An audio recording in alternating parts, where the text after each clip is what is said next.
Halo warga intelektual sekalian, wah gila, gila, gila. Gila banget. Guys, bayangkan umat muslim yang ada di Maroko sampai manjat pagar, hampir mengorbankan nyawanya demi nyampe ke Spanyol, menerobos perbatasan padahal sudah dilarang oleh Spanyol. Nah, yang jadi pertanyaan, kenapa bisa seperti itu? Kalau Maroko baik-baik aja, kenapa orang Maroko itu pergi ke negara kafir? Kita tahu bersama bahwa Maroko itu mayoritas Muslim dan mereka menegakkan syariat Islam. Sistem pemerintahan Maroko itu sistem syariat Islam. Nah, kalau syariat Islam itu bisa memakmurkan masyarakatnya, bisa memperbaiki ekonomi, ya bisa mesejahterakan, lalu kenapa mereka pergi ke negara kafir? Bukankah negara kafir itu negara yang jahat? Bukankah negara kafir itu negara yang tidak makmur? Bukankah kafir itu dikata-katain? Bukankah orang Spanyol itu dikata-katain kafir, orang-orang Eropa dan lain sebagainya? Lalu mereka pergi ke negara kafir, berusaha mati-matian pergi ke negara kafir. Padahal mereka mengatakan bahwa syariat Islam itu adalah yang terbaik. Nah, yang jadi pertanyaan, apakah ini bentuk kegagalan daripada syariat Islam? Coba sebutkan satu saja negara maju dunia ini yang menggunakan syariat Islam. Apakah ada? Lalu bagaimana dengan Qatar, Dubai? Qatar, Dubai, dan negara-negara yang lumayan lah gitu ya. Mereka juga menggunakan syariat Islam. Ya, apakah mereka itu dipengaruhi oleh sumber daya alam?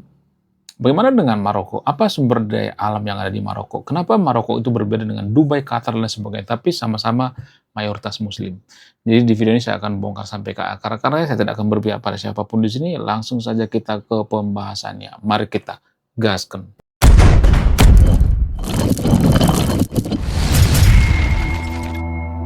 Mayoritas masyarakat Muslim yang ada di Maroko itu mengatakan bahwa negara-negara Eropa, Amerika, Spanyol, negara-negara Kristen itu adalah negara-negara kafir. Mereka itu kafir. Mereka itu menutupi gitu ya. Arti kafir itu artinya menutupi, cover gitu. Mereka mengkafir-kafirkan negara lain, tapi anehnya mereka berlomba-lomba ke negara kafir. Kan ini ada semacam keanehan. Aneh bin ajaib. Kalau mereka mengatakan bahwa sistem mereka itu paling baik, syariat Islam itu paling baik, bisa memakmurkan rakyatnya, bisa mesejahterakan rakyatnya, lalu kenapa Maroko hancur-hancuran gitu? Lalu kenapa Maroko itu pergi ke Spanyol gitu, sampai hampir ya mengorbankan nyawanya gitu ya, menerobos gitu. Kenapa? Ini kan yang jadi pertanyaan besar. Apakah syariat Islam itu gagal? Jadi menurut keyakinan saya, syariat Islam itu bagus banget kalau diterapkan di abad ke-7, abad ke-8, abad ke-9. Karena apa? Karena itu relevan di zamannya. Sekarang sistem apa yang paling bagus? Sorry to say ya, saya tidak mengatakan saya yang paling benar ya. Zaman sekarang ini sekuler. Tapi sekuler itu bukan sekuler nanggung-nanggung seperti Konoha. Ya harus sekuler murni seperti Spanyol. Ya, kemudian negara-negara Eropa gitu. Mereka itu sekuler murni, bukan sekuler nanggung-nanggung. Kita kan sekuler nanggung-nanggung. Kita itu nanggung jadi negara agama, nanggung jadi negara sekuler, nanggung jadi negara liberal, nanggung jadi negara Pancasila. Jadi kita itu serba nanggung. Maroko juga seperti itu. Ya, Maroko juga tidak bisa dikatakan negara Islam, tapi mereka menggunakan syariat Islam. Mereka juga tidak bisa dikatakan negara sekuler, yang mirip-mirip seperti Konoha. Kenapa bisa seperti itu? Apa alasannya? Apakah ini dipengaruhi oleh tradisi dalam beragama? Yes. Agama itu sangat mempengaruhi kemajuan suatu bangsa. Kalau saya ngomong seperti ini, pasti banyak nanti warga Konoha yang kejang-kejang kelonjotan berjamaah gitu ya. Warga Konoha itu kalau berbeda pendapat dengan kita, maka akan marah-marah gitu. Artinya gini, kalau pola pikir kita selama ini benar, kita sudah jadi negara maju kan. Itu artinya ada yang salah dengan pola pikir kita. Apa yang salah dengan pola pikir kita? Yang salah dengan pola pikir kita itu adalah kita tidak sadar bahwa agama itu mempengaruhi kemajuan suatu bangsa. Sangat mempengaruhi. Ya, kenapa saya mengatakan seperti itu? Jadi gini, pemimpin-pemimpin di suatu negara itu mempengaruhi kemajuan suatu bangsa.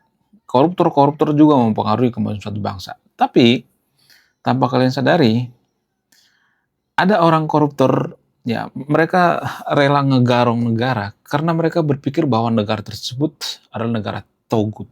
Ada seperti itu. Ya, Koruptor-koruptor di Konoha itu rata-rata berpikir seperti itu. Negara itu tuh negara taugut. Negara kita ini bukan negara ya yang mereka inginkan gitu ya. Mereka menginginkan negara kita negara agama. Ya karena mereka nggak cinta dengan negara kita, mereka menganggap negara kita itu negara taugut, sehingga mereka korupsi. Ada yang seperti itu. Ya, kalau saya ngomong seperti ini pasti banyak nanti yang kejang-kejang, keloncotan berjamaah. Kamu anti agama. Gua nggak anti agama. Kalau agama itu mengajarkan kejujuran. Tapi kan di Konoha kan ada orang berpikir bahwa negara kita itu negara togut. Negara togut itu negara kafir gitu ya. Kita mengkafir-kafirkan negara kita sendiri gitu. Sehingga kita korupsi gitu ya. Korupsi berjamaah gitu. Ya, itu mempengaruhi. Ya, ajaran agama itu mempengaruhi pola pikir kita. Ya, jadi bagaimana mungkin kita mengatakan agama tidak mempengaruhi kemajuan suatu bangsa, ya, sementara banyak pola pikir kita dipengaruhi oleh agama. Kalau negara kita itu mayoritas beragama Konghucu, ya kita akan berakhir seperti China kan. Ya kan? Kalau kita mayoritas beragama lain misalnya, kita akan berakhir dengan agama lain gitu. Ya kan? Jadi saya tidak memojokkan agama tertentu di sini, tapi agama itu mempengaruhi. Ya. Tradisi dalam beragama itu mempengaruhi. Di Konoha itu banyak orang yang korupsi karena mereka menganggap bahwa Konoha itu negara togut. Negara kita ini negara kafir, negara yang dibenci oleh Tuhan gitu. Sehingga mereka beringas untuk menggarong gitu ya. Ada kesempatan digarong. Karena mereka nggak cinta dengan negara kita. Mereka cinta dengan negara agama gitu ya. Negara syariat gitu. Itu yang jarang dibongkar guys ya. Kalau saya ngomong seperti ini nanti pasti banyak yang kejang-kejang gitu ya. Jadi kita itu kalau sudah berbeda pendapat ya, sedikit saja berbeda pendapat, kita akan langsung skip ya. Kamu ngomong apa sih? Nggak jelas kamu ngomong apa. Jadi kita hanya mendengarkan apa yang pengen kita dengarkan. Itu yang bikin kita susah jadi negara maju. Pola pikir kita itu tidak akan pernah berubah kalau kita hanya mendengarkan apa yang pengen kita dengarkan. Di Konoha, netizen Konoha seperti itu ya.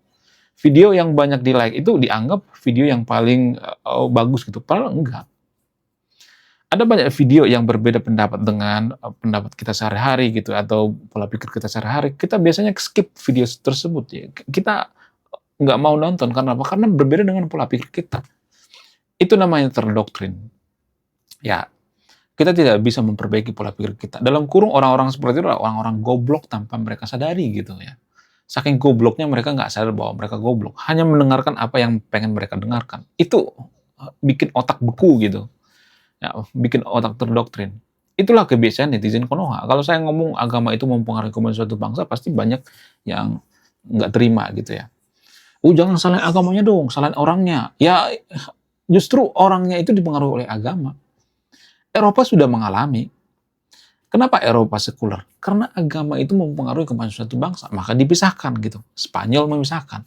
Jadi bayangkan kita sangat mendukung yang namanya negara agama gitu ya. Kita mendukung syariat Islam, tapi kita berlomba-lomba pergi ke negara kafir gitu. Kan ngaco cara berpikirnya. Ya kan? Kalau pola pikir kita selama ini benar, kita sudah jadi negara maju. Itu artinya ada yang salah dengan pola pikir kita. Jadi saya menunjukkan kesalahannya di mana. Ya. Kesalahannya itu pola pikir kita tuh selalu mengkafir-kafirkan negara lain. Kita menganggap paling benar gitu, paling suci. Pada faktanya kita nggak paling benar juga kan. Ya kan, buktinya Maroko itu mereka pergi ke Spanyol, ngapain coba ke negara kafir? Ya, mereka ngata-ngatain di sana banyak orang yang tidak pakai baju gitu, ngapain juga gitu ya ke negara yang tidak pakai baju. Yang mending ke negara yang dibungkus seperti ninja gitu ya. Ya udah ya, bikin Maroko jadi negara maju, kan beres ya. Konoha juga seperti itu. Kita ngata-ngatain negara-negara Eropa itu kafir ya. Tapi kalau ada kesempatan kita pergi ke Eropa kok. Ya itu kesalahan kita dalam berpikir ya. Kita hanya menonton video yang sesuai dengan selera kita. Kapan kita berubah ya kan? Ya sekali-sekali kita harus menonton video yang berbeda pola pikirnya dengan kita gitu. Ya kemudian selain itu, apalagi yang mempengaruhi, kenapa saya mengatakan agama itu sangat mempengaruhi kemajuan suatu bangsa. Jadi warga Konoha itu ada yang korupsi karena hitung-hitungannya gini, ya. Jadi dalam agama tertentu di Konoha itu kan kalau korupsi itu prinsipnya ya dosa kehapus lah kalau misalnya pergi ke tanah suci misalnya gitu ya. Atau bangun rumah ibadah misalnya gitu. Ya dosa bisa kehapus. Nah karena ada berpikir seperti ini sehingga orang berlomba-lomba jadi ngegarong gitu, ngegarong negara gitu ya, duit negara. Ya, nanti juga kehapus kok dosanya. Ada kok yang berprinsip seperti itu. Ya, apakah ini ada pengaruh dengan agama? Sangat mempengaruhi. Ya, jadi kalau ada agama itu mengajarkan kitab sucinya, sorry bukan kitab suci, tanah sucinya dua gitu ya. Itu tuh tidak bisa mencintai tanah airnya sendiri. Kita tidak mencintai tanah air kita itu karena apa? Karena kita punya dua tanah suci kan, dipengaruhi oleh agama juga gitu. Jadi agama di Konoha itu kalau saya perhatikan seperti negara dalam negara gitu ya. Tidak sepenuhnya cinta dengan negara mereka gitu. Kalau pejabat kita cinta dengan negara kita, kita sudah jadi negara maju. Justru mereka nggak cinta. Mereka hanya cinta dengan agama buatan mereka sendiri. Jadi udah rusak gitu ya. Pola pikir kita tuh udah rusak gitu ya. Tidak hanya pejabat, masyarakat itu juga seperti itu. Kalau masyarakat kita jadi pejabat, mereka juga akan berpikir yang sama kok. Ya, saya tidak menyalahkan agama di sini ya, tapi pola pikir gitu ya. Pola pikir atau tradisi dalam beragama itu mempengaruhi kemajuan satu bangsa. Sangat mempengaruhi ya. Jadi kalau ada orang yang mengatakan bahwa jangan salah agamanya dong, salahin orangnya. Justru agama itu mempengaruhi pola pikir seseorang. Ya, agama sangat mempengaruhi. Kenapa Eropa itu maju? Karena dipengaruhi oleh agama juga gitu. Lah, kok bisa? Karena semangat Protestanisme. Saya tidak belajar Protestan di sini ya, enggak. Ya. Biar kita pahami gitu ya. Kemudian Jepang dipengaruhi oleh Bushido. Bushido itu dari agama apa? Agama asli Jepang gitu. Agama Shinto. China maju karena apa? Karena pengaruh daripada Confucianism. Itu pengaruh daripada agama Confucius. Jadi itu mempengaruhi guys ya. Itu berkesinambungan. Agama sangat mempengaruhi. Itu dasar ya kemajuan suatu bangsa. Gimana caranya supaya negara kita maju? Ya perbaiki dulu ya tradisi kita dalam beragama. Penafsirannya diperbaiki dulu. Jangan ada penafsiran yang mengatakan bahwa kalau gua ke tanah suci dosa gua kehapus. Ya gua korupsi sekian nanti kehapus juga ya. Misalnya korupsi 1 triliun, ya, gua ke tanah suci menghapus dosa habis 1 miliar, sisa berapa miliar lagi. Kan ini hitung-hitungan secara agama guys, tanpa kita sadari ya. Jadi pelaku korupsi di Konoha itu rata-rata beragama. Ya, itu tidak bisa dipungkiri guys. Rata-rata mereka punya agama di KTP gitu ya. Lalu kenapa bisa seperti itu? Apa alasannya? Ya karena dipengaruhi agama juga. Bayangkan kalau dalam agama itu ada penafsiran yang mengatakan, lu nggak bisa korupsi apapun alasannya, lu nggak bisa korupsi. Mengharamkan korupsi misalnya. Ya ada tulisan yang mengharamkan korupsi. Ya pasti nggak ada yang korupsi. Ya, justru negara kita itu kan nggak ada itu ya pemuka agama yang mengharamkan korupsi, nggak ada. Yang diharamkan cuma babi doang. Yang haram cuma babi, yang lain korupsi, ayo ya. Kemudian apalagi pengaruh agama untuk kemajuan suatu bangsa. Sama seperti Maroko ya, ini mirip kisah daripada Maroko juga ya. Alasan selanjutnya itu karena tradisi dalam beragama itu kan mempengaruhi cara berpikir kritis kita ya. Jadi kalau agama mengajarkan nggak usah banyak mikir ya, akal manusia mah terbatas, otak manusia mah terbatas, nggak usah pakai akal, stres, pakai iman aja. Nah ini yang mempengaruhi negara kita nggak maju, sehingga teknologi kita tertinggal. Gimana kita mau menemukan sesuatu hal, orang kita udah didoktrin, manusia mah terbatas, akal manusia mah terbatas. Ya, karena apa? Karena dibatasi oleh pemuka agama dan penafsiran agama itu sendiri. Itu mempengaruhi. Kenapa Eropa maju? Karena mereka berpikir bahwa penemuan mereka itu adalah ibadah mereka. Mereka tidak pernah mengatakan akal manusia terbatas. Nggak pernah orang-orang Eropa seperti itu. Ya orang-orang Spanyol gitu. Mereka menemukan suatu hal. Mereka nggak mengatakan, oh akal manusia terbatas. Nggak ada seperti itu.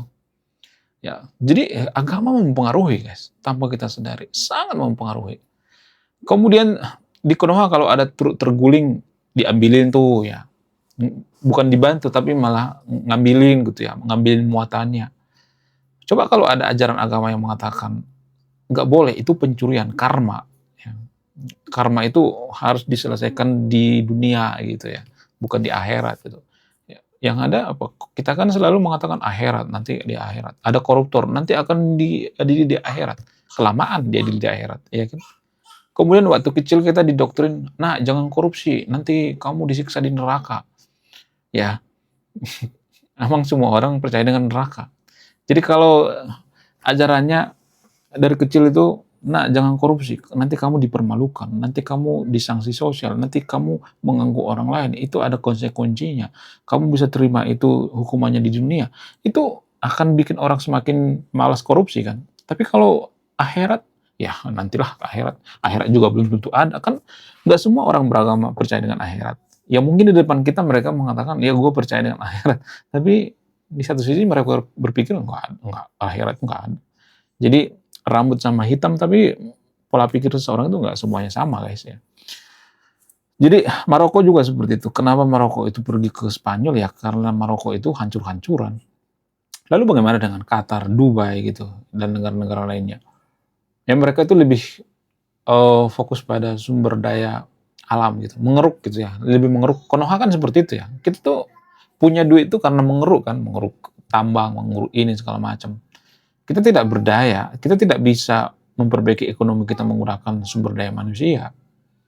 Kita lebih mengandalkan sumber daya alam, ya. Sehingga apa? Sehingga ya susah jadi negara maju. Kemudian bagaimana dengan imigran atau orang-orang Maroko yang menerobos perbatasan Spanyol? Apakah itu akan dipulangkan kembali? Yes, dipulangkan kembali. Jadi emang ada desas-desus yang mengatakan bahwa pemerintah Spanyol itu membuka imigran, tapi bukan berarti imigran yang pengangguran gitu ya. Maksudnya nggak punya skill gitu ya. Mereka juga menyaring kok. Mereka juga butuh imigran yang jujur gitu ya, yang punya etos kerja, bukan hanya cuman malas-malasan ya gitu ya, sampah masyarakat ya, cuman ibadah-ibadah doang gitu ya. Ya yang penting rajin ibadah, nanti masuk surga, nggak pernah mikir gitu ya. Nggak semuanya tapi disclaimer nggak semuanya seperti itu ya, disclaimer, tapi rata-rata kan seperti itu. Itu memanfaatkan negara namanya. Kemudian mereka berkembang biak gitu ya, punya anak banyak, kan ngaco itu berpikirnya. Nah, apakah Spanyol menerima orang-orang seperti itu? Enggak. Pasti dipulangin kembali lagi gitu. Ya, menurut kalian gimana? Coba tulis di komentar ya. Oke guys, sekian videonya. Terima kasih sudah memahami. Saya warga intelektual. Salam rasional.